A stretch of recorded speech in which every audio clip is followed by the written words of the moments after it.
Emotionally, you don't drop to the bottom, you get thrown to the bottom. I've never let myself stay there, but we all get there, we all go there. And it's a matter of how we get back. Some people need groups, some people need therapists, some people just do it themselves. I figured out ways to do it myself, and I try to convey that to some of my friends. There's so many emotions that come with being diagnosed that it's hard to say what one's really, how I would classify my emotions. It's like a lot of people don't want to cry, and it's like, well, I loved crying because after I would cry, I'd be like, oh, whew, that weight's off my shoulder. And so if I would let myself be angry. I don't sue and I don't pursue that because I don't have time. When I was initially diagnosed, they told me I had 11 months to live, and I have a 6-year-old and a 2-year-old. So that's why I don't sue. And I was just scared. I was just scared the whole time. I didn't know whether to do the surgery or not. At the time, I was so confused, and I didn't know who to go to. I had to make the decision on my own, and it's like, you know, it's your life, and you're trying to make a decision on your own and without anyone there to help you to kind of like talk about it.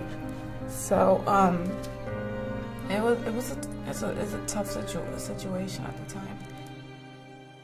In 2016, an estimated 1,685,210 new cases of cancer will be diagnosed in the United States.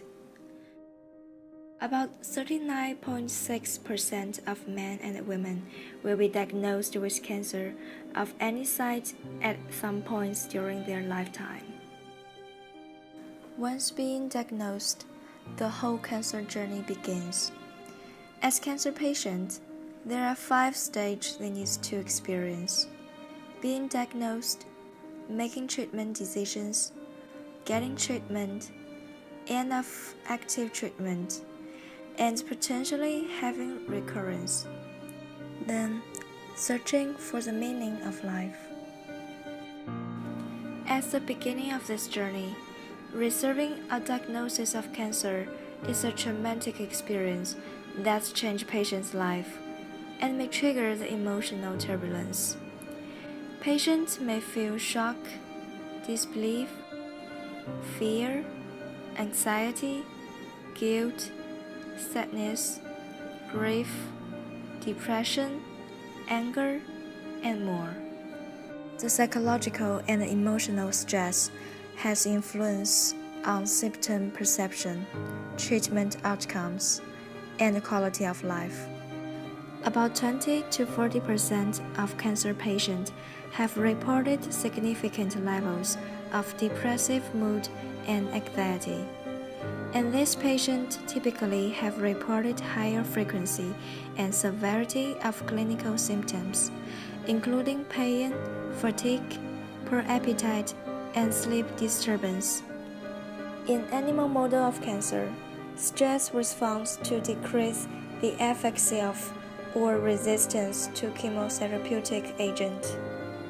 Mood disturbance is correlated with poor quality of life on physical, functional, social, emotional aspects and their relationship with doctors. In diagnosis stage, the single most important behavior for patient is to accept the diagnosis.